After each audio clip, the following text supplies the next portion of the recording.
Kesimpulan dan rekomendasi. Sebelum saya bacakan catatan kecil, karena putusan ini ada kaitan dengan putusan sebelumnya, terlapornya sama, kolektif, maka ada kesimpulan yang sama. Tapi tidak apa-apa, saya baca saja.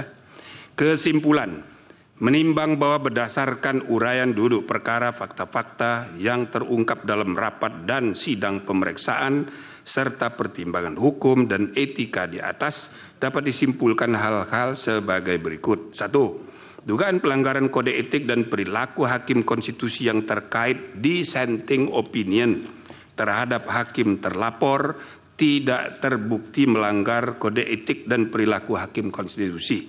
2. Terhadap masalah kebocoran informasi, rahasia, RPH dan kebiasaan praktek benturan kepentingan dalam penanganan perkara di Mahkamah Konstitusi, hakim terlapor secara bersama-sama terbukti tidak dapat menjaga keterangan dan informasi rahasia dalam rapat permusyawaratan hakim yang bersifat tertutup sehingga melanggar prinsip kepantasan dan kesopanan penerapan angka 9. 3. Praktek pelanggaran benturan kepentingan sudah menjadi kebiasaan yang dianggap sebagai sesuatu yang wajar. Hakim terlapor secara bersama-sama dengan hakim lainnya membiarkan terjadinya praktek pelanggaran kode etik dan perilaku hakim konstitusi yang nyata tanpa kesungguhan untuk saling ingat mengingatkan antar hakim, termasuk terhadap pimpinan karena budaya kerja yang ewuh-pekewuh sehingga kesetaraan antar hakim terabaikan dan praktek pelanggaran etika biasa terjadi. Dengan demikian hakim terlapor secara bersama-sama terbukti melanggar Sabta Karsa Utama, prinsip kepantasan dan kesopanan penerapan angka 1. Rekomendasi dianggap sudah dibacakan.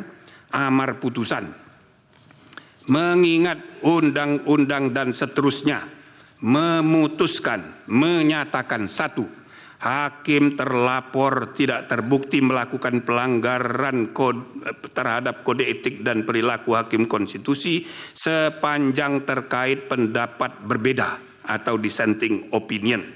2. Hakim terlapor secara bersama-sama dengan para hakim lainnya terbukti melakukan pelanggaran terhadap kode etik dan perilaku hakim konstitusi sebagaimana tertuang dalam Sabta Karsa Utama, prinsip kepantasan dan kesopanan sepanjang menyangkut kebocoran informasi rahasia rapat permusyawaratan hakim dan pembiaran praktek benturan kepentingan para hakim konstitusi dalam penanganan perkara.